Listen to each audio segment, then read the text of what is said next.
तुम्हारी देखा किशन तुमको पिया दिल दिया आज से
अरे वाह, कितने सारे लड़के आए हुए हैं।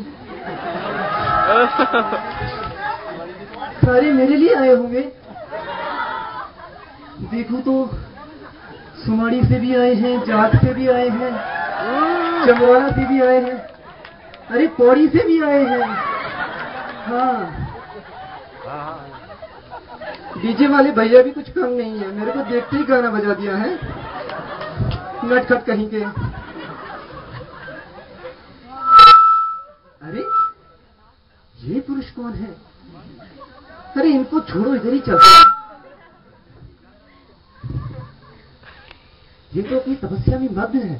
प्रिय दीदी, हंसी आ रही प्रिय दीदी। प्रणाम देवी, आपका परिचय?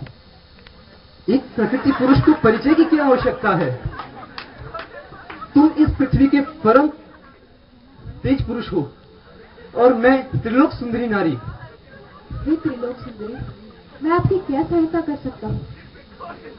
मैंने तीनों लोग छान मारे हैं, लेकिन मुझे तुम्हारी तरह सुंदर और सजीला पुरुष कहीं नहीं मिला, इनमें भी नहीं। तुम्हारा और मेरा जोड़ बेजोड़ होगा।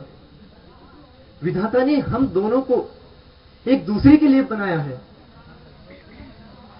मेरा परिचय, मैं राक्षस कुल की राजकुमारी शूर्पणखा हूँ। राजकुमारी शूर्पणखा? हाँ, राजकुमारी शूर्पणखा। लंका के राजा रावण वो मेरे भाई हैं। विभीषण और कुंभकर्ण वो भी मेरे भाई हैं। ये संपूर्ण जंगल जहां आप बैठे हुए हो, जिसका अधिपत्य इस जंगल में है, खर और दूच, वो भी मेरे भाई हैं। प्रसन्नता हुई आपका परिचय पाकर। लेकिन मुझे अभी तक आपका परिचय नहीं मिला। आप जटाधारी और हाथ में धनुष और बाण लिए हुए, आप एक साधु भी लगती हैं और एक योद्धा भी। मैं आपको समझ नहीं पाई हूं, आप कौन हैं? अपना परिचय दीजिए। हे देवी, मैं अयोध्या नरेश दशरथ पुत्र राम। राम? आप राम के पास किस काम की आशा लेकर उसकी कुटिया में पधारी है? कृपया मुझे अपनी पत्नी के रूप में स्वीकार करें। देवी, मैं विवाहित हूँ। ये मेरी धर्मपत्नी सीता है। क्या रखा है इस कच्ची ककड़ी में? इसे तो मैं अभी खा जाऊंगी। और फिर तुम मेरे से विवाह करना। तुम इस जंगल के राजा होंगे और मैं तुम्हारी रानी। और हाँ, अगर तुम्हें इस पे तरस आता है तो हम इसे अपनी दासी बना के भी रख सकते हैं। किंतु मैं एक पत्नी व्रत ले चुका हूँ, इसलिए मैं आपसे विवाह नहीं कर सकता। पर क्या करूं हे राम प्यारे, तुम पे जी भरमा गया। मुझे वेग पत्नी कीजिए, मुझे वेग पत्नी कीजिए।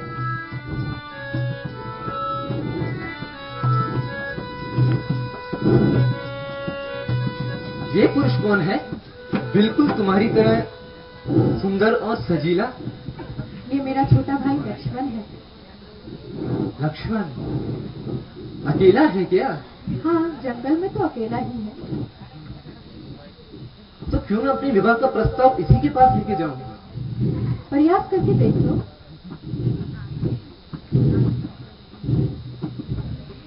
कहो देवी, आपको क्या कष्ट है? मुझे कोई कष्ट नहीं है। मैं तो तुम्हारे लिए एक सुख और आनंद का प्रस्ताव लेकर के आई हूँ। अभी तक तो आप मेरे बड़े भाई से याचना कर रही थी। अरे वो अभागा मेरी बातों का मोल नहीं जानता, लेकिन तुम तो मुझे समझदार लगते हो। मैं हर तरह से तुम्हारी योग्य हूँ और तुम भी हर तरह से मेरे योग्य हो। कृपया मेरे विवाह के प्रस्ताव को स्वीकार करो। कहाँ आप रानी बनना चाहती है और कहाँ सेविका। इससे बढ़िया आप मेरे भाई से ही जाकर याचना कर लीजिए। तुम दोनों भाई, तुम आज मेरे विवाह के प्रस्ताव को ठुकरा रहे हो। देखना मैं किसी को नहीं छोड़ूंगी, वो भी सिर्फ इस कच्ची ककड़ी के लिए। इसे मैं अभी खा जाऊंगी। उसके बाद तो तुम मुझसे विवाह करोगी ना। अभी इसको मैं खा जाऊंगी। लक्ष्मण, मेरी नाक काट दी। मैं अपने भाई से जाकर के बोलूंगी। अगर मेरे भाई ने तुम्हें समाप्त नहीं किया तो मेरा नाम शुभनगा नहीं, रावण मेरा भाई नहीं, खरदूषण मेरे भाई नहीं। क्या थी मेरी नाक?